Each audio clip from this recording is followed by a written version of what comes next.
Olá, tudo bem? Você está em Orbe dos Sonhos, eu sou Clarissa De Franco e hoje nós vamos fazer análise de um sonho de uma sonhadora do gênero feminino. Então, vamos lá, vou ler para vocês, como eu sempre faço, e depois a gente trabalha na análise, tá certo? Então vamos lá, eu tive um sonho perturbador.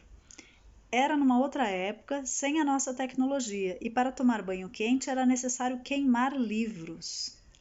E eram escravas negras que faziam esse trabalho. E os jornais noticiavam o futuro ao invés de fatos que já aconteceram. E antes de ir tomar banho, eu li uma notícia em um jornal colado em uma parede de uma criança e um gato que morriam com graves queimaduras. Então, eu estava tomando banho em um cenário apocalíptico. Não era um banheiro normal, era um lugar grande, feito de cimento, com ao lado uma espécie de incinerador onde a escrava queimava os livros. A atmosfera era meio amarelada e uma menininha negra estava perto de mim e chorava muito. Eu não sabia o que fazer e dizia para a mãe dela salvá-la, porque ela ficaria doente naquele lugar porque estava toda molhada. Então a mãe dela colocava ela no meio de uma fogueira azul e ela parava de chorar e a mãe escrava dizia que agora ela estava bem. E eu dizia que não, que ela morreria queimada. E a mãe dizia que era só para ela secar no fogo e tirava ela de lá. Então veio outra fase do sonho. A menininha já tinha crescido, mas eu ainda tinha a idade de agora, 36 anos. Éramos amigas e eu protegia ela como se fosse uma afilhada. E eu dizia que queria ver ela bem e casada com um homem bom, com um bom homem. Então vejo uma outra notícia no Jornal do Futuro, que essa menina, que já era uma mulher, tinha tocado profundamente um grande advogado e eu não conseguia entender se isso era uma coisa positiva ou negativa, e de repente levavam ela embora. Então ela relata a aflição, a angústia, a impotência, né? Ela chega a fazer um questionamento que eu achei bem interessante aqui, né? São três personagens, né? Três personagens femininas, né? A escrava adulta, a filha, né? A menininha que depois cresce e ela, né? E ela fala aqui num dos lugares que só um minutinho que eu estou localizando, que sempre o computador dá. Aqui ela fala, olha, a mãe da menina pode ter sido negligente, né, com a filha enquanto cumpria a tarefa de queimar os livros, né? Ela cumpria a tarefa de escrava e pode ter sido negligente com a filha. Ou talvez, a hipótese da sonhadora, tentasse matá-la para que ela não tivesse o mesmo destino. Então a criança para de chorar quando entra no fogo. Então a mãe também coloca a criança no fogo. Bom, como vocês podem ver, é um sonho com muitos simbolismos, né? A gente tem fogo, a gente tem Jornal do Futuro, a gente tem queima de livros, a gente tem, né, uma fogueira azul, né? Tem uma série de simbolismos, né? É um sonho bastante forte, né? E eu acho que a gente pode começar trabalhando por essas imagens, né, que surgem aí. Então, queima de livros. Queima de livros aconteceu na Alemanha nazista, né? E é uma marca de regimes totalitários, uma marca de censura de quando se quer ocultar, né? Ocultar algo da história, dificultar o acesso à informação e ter barreiras no conhecimento. Então a queima de livros é uma grande negação da história, né? É uma grande ocultação da história e é uma grande forma de censura, né? E de fazer com que as pessoas permaneçam na ignorância. E quem fazia esse trabalho era uma escrava, né? A escrava ia lá, colocava os livros para queimar enquanto ela tomava um banho quente. Então aí a gente já vê várias facetas dela mesma, né? Essa sonhadora, ela tem vários momentos, né? Várias facetas dela mesma, porque ela sonha com a menina, ela sonha com ela e com essa escrava. E a menina, você vê que todo o Jornal do Futuro, né, ele sempre anuncia algo em relação a essa menina. A gente vai falar também desse jornal. Então, essa queima de livros, então uma relação de negação com o passado, com a própria história, ocultação de informações, uma série de processos de censura e opressão, né? A figura da escravidão, uma mulher escrava, então de novo associando essa relação de opressão, né, nesse sonho, né? Então tem uma vivência aí opressiva E ela, essa sonhadora, está no sonho na figura de uma das que oprimem, ou seja, não é que ela necessariamente está oprimindo a escrava, ela inclusive fala para salvar a filha. No entanto, ela está no papel da dondoca, da mucama, da dona da mucama não, da dona né, da casa grande, né? E aí ela está naquele papel de quem tem privilégios, né? E envolve o sacrifício de outras pessoas para ela ter os privilégios, né? E ao mesmo tempo, essa menina, olha que interessante, né? Essa menina do sonho. O Jornal do Futuro, vamos pensar nessa perspectiva, um jornal que anuncia um futuro. Queima-se o passado, queima dos livros, nega-se a história, nega-se o passado e projeta-se um futuro que esse jornal sempre anuncia algo meio catastrófico, meio estranho, meio ruim. Primeiro ele anuncia a morte de um gato e de uma menina queimada, né? Então depois no final ele anuncia que essa mesma menina, então ele está sempre falando dessa menina. Quem é essa menina? É a sonhadora. Quer dizer, a sonhadora em seus vários estados, seus vários momentos de consciência, né? E esse Jornal do Futuro indica aí uma tentativa de controle, né? Uma tentativa de projetar aí o que vai acontecer, controlar o tempo, controlar o destino. Então, envolve uma ansiedade, né? Uma ansiedade na relação com o tempo, porque o passado fica ali sendo queimado. Vamos pensar nessa imagem, né? O fogo. O fogo, ele traz uma imagem de purificação. O fogo é um dos grandes purificadores, né? Renovação e transformação, né? O fogo ele transforma de um estado para outro, né? Ele pode cozinhar, ele pode fazer a água se tornar gasosa. Então, o fogo ele tem essa propriedade de transformação, né? Ele transforma o papel em restos, né? Ele transforma água em fumaça. Então, ele tem essa propriedade de regeneração, né? E na história, assim, se a gente pensar também tudo que foi utilizado o fogo para queimar, por exemplo, né? Queimar hereges, queimar bruxas, tem esse sentido de que essas pessoas seriam purificadas dos seus pecados. Então o fogo é um grande purificador e ao mesmo tempo ele tem um papel no desenvolvimento da civilização, que é um papel de transformação de um estágio mais primitivo, aspas aqui no primitivo, tá? Para um estágio mais desenvolvido de civilização, né? Do cru ao cozido, né? Essa imagem do Lévi-Strauss, né? Ele traz essa imagem do cru ao cozido, ele tem um livro que trata disso.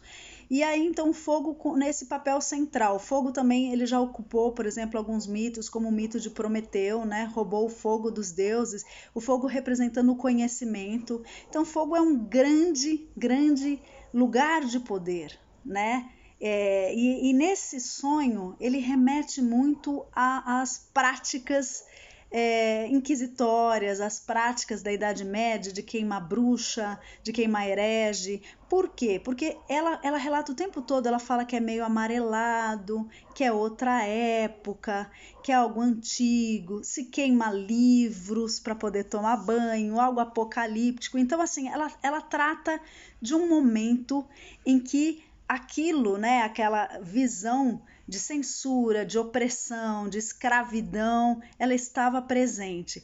E aí aparece uma figura de um gato, né? O gato tem uma série de simbolismos, a gente já até conversou um pouquinho aqui nesse canal sobre gato, né? Teve um sonho de uma sonhadora sobre gato, mas especialmente aqui nesse sonho, eu entendo que o simbolismo que salta aos olhos aqui é a questão da bruxaria, né? Porque o gato preto é associado à bruxaria e tem essa perspectiva de morrer na fogueira. Então, todo esse processo que está relacionado à ideia do sonho. Então, aqui o gato ele lembra um poder de conhecer mais do que é conhecido. De novo, conhecimento, o fogo do conhecimento, o gato do conhecimento, conhecer o que não poderia ser conhecido. E aí tem uma menininha que está aí no meio, né? Que ela quase morreu, foi anunciado no jornal que ela ia morrer, o Jornal do Futuro, né? E na verdade essa mãe com talvez, né, a submissão que ela tem, a função, a opressão que ela está sofrendo, né, dentro do regime escravocrata, o papel que ela tem que fazer ali, né, toda uma violência envolvida, né, essa mãe acaba não olhando tanto para a filha. No entanto, olha que interessante, essa filha, ela consegue ter os dois elementos ali, né, o elemento da madame, que tomava banho, a menininha, ela tá molhada, né? E o elemento da escrava, que está ligada ao fogo, para transformar, para ser punida nessa regeneração, se transformar e se purificar. Então a menininha, ela tá molhada e ela vai para o fogo, a chama azul. A gente sabe que a chama azul, ela é a que incinera mais rápido, ela tem a queima mais rápida, né, do oxigênio, ela faz a queima total, então ela é o fogo mais forte, faz... Então, nesse sentido, quer dizer, a menina, ela passa pelos dois estágios, mas olha que interessante, o Jornal do Futuro erra com a menina. A menina não morre queimada, ela aparece depois, ao lado da sonhadora. Na idade atual da sonhadora, ela está ali como uma amiga, uma companheira, uma afilhada, alguém que essa sonhadora protege. E aí que a gente repara na ausência de figuras masculinas no sonho, porque de repente ela fala, eu queria arrumar para ela um casamento com um bom homem. E a gente até agora não tinha nem pensado, nem percebido que não apareciam figuras masculinas. E de repente surge aí, olha, eu queria protegê-la, né, e encaminhá-la para um caminho com um bom homem. Então a gente vê que o sonho traz também uma perspectiva, né, de projeção em cima de um relacionamento, né, em cima de uma relação afetiva, amorosa e tal. Então, para mim, até aqui, o sonho fala de uma ansiedade muito grande da sonhadora em relação a passado e futuro, né? Passado, presente e futuro. Fala dos estágios de consciência dela, de como ela se sentiu oprimida em algumas situações, né? Em como ela se sentiu violentada, né? Escravizada, enquanto ela se sentiu submetida, né? Ao mesmo tempo vulnerável, com algum tipo de negligência, abandono do outro lado, mas que ela conseguiu experimentar as várias perspectivas, também a de quem tem privilégios, como a de quem é oprimida, né? E aí essa menina se encaminha e tem uma perspectiva que é se relacionar com alguém. Então, como se fosse o casamento com um homem bom, seria uma coroação dessa caminhada inteira do feminino. Seria, olha, ali eu tenho um encontro de realização, né? Isso é bem interessante também, como ela está projetada né, nessa questão do... Quer dizer, um bom encaminhamento da menina é um casamento bom, né, com um bom homem. E aí o Jornal do Futuro aparece de novo lá no final, prenunciando que essa menina, que na verdade a gente está tratando aqui como ela mesma, né, estágios da consciência dela mesma, que essa menina vai, enfim, tocar profundamente. Eu até fui esclarecer com a sonhadora o que significava isso, né? Ela disse, olha, eu não vi direito, não sabia direito no sonho, era algo que parecia físico, como se ela tivesse agredido esse advogado e depois, não sabe como que foi o encaminhamento, ela foi levada embora. Então, olha que interessante, no final a menina é levada embora, a menina vai embora. Sobra quem? Sobra a sonhadora, sobra a mulher, a que se fez a partir da construção dessa menina, né? E aí, nessa perspectiva de projeção, de que ela vai fazer algo fisicamente com o advogado, quer dizer, tem toda uma fantasia aí relativa à lei, né? Relativa a um enfrentamento da lei, né? O advogado representa a lei, então o enfrentamento da lei, que é um confronto físico, né? Um confronto profundo e físico com a lei.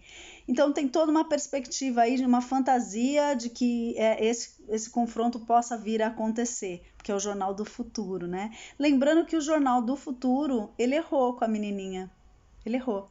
Ou seja, a fantasia de que a menininha ia morrer queimada não aconteceu. A menina não morreu queimada no fogo, ela apareceu depois, né? Mesmo talvez a mãe tenha tido um método totalmente estranho, mas encaminhou essa menina.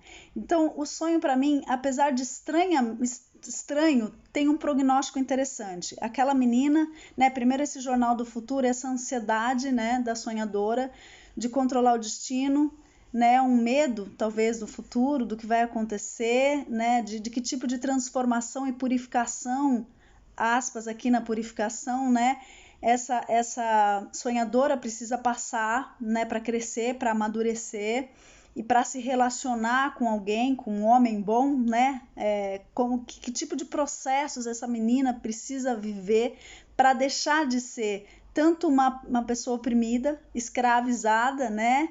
E que omite a história, quanto deixar de ser a madame, que também precisa de outras pessoas para serem oprimidas, para ela ter o privilégio, né? Quer dizer, essa menina, ela faz um caminho da água para o fogo, né? Ela tá molhada, depois vai para o fogo se secar e ela aparece grandona lá na frente, inteira, se encaminhando para um casamento com um homem bom. Aí eu acho que tem também essa questão da alteridade, de ser capaz de se relacionar com o outro, de enxergar o outro, porque a menina se desenvolve até o reconhecimento de um outro, né? De um outro gênero, né? De um outro que pode ser um parceiro. Então, depois de opressões, depois de situações assim. E ela entende que a relação dela com o tempo, né? Essa relação dela com o tempo, ela é tensa no sonho. Ela é tensa, ela tenta controlar o futuro e tenta negar o passado. É isso que ela faz. Ela faz uma queima de arquivos, né? Queima da história e projeta um futuro geralmente meio, né, que é meio aterrorizador, uma coisa assim difícil de lidar. Então essa sonhadora ela mostra né, essa ansiedade, essa dificuldade de estar no tempo presente, né, de lidar com a própria história no tempo presente, né, e ao mesmo tempo mostra uma trajetória aí de conscientização sobre as formas de opressão que ela sofreu na sua história, né? E as formas de, enfim, de que ela se sentiu vulnerável, que ela se sentiu oprimida, que ela se sentiu dependente, escravizada, todo esse processo, e também as formas de opressão que ela colocou em outras pessoas, que ela produziu, né? E aí no final ela tem um confronto com a lei, ou seja, no final ela tem uma perspectiva de confronto com a lei, né? Eu acho isso muito importante também, que pode ser positivo ou negativo. Ela fala isso, ela faz um prognóstico, né? Pode ser positivo ou negativo. Ou seja, talvez esse confronto com a lei seja o que ela precise. Que lei é essa, né? Se a gente até pensar em psicanálise aqui, né? O superego é a nossa lei, né? O pai, quer dizer, aquilo que a gente introjeta como lei, a norma, aquilo que seria socialmente correto, né? De repente, esse confronto com a lei é o que ela está precisando para se libertar desse controle do tempo, né? Desse controle do destino, desse controle dos processos, e aí fazer a verdadeira transformação do cru ao cozido, que seria a transformação da consciência mesmo, né? Então é isso, espero ter contribuído aqui para a análise, espero que a sonhadora também fique satisfeita, e qualquer coisa vocês já sabem, me escrevam, clarissadefranco@hotmail.com. Obrigada, tchau!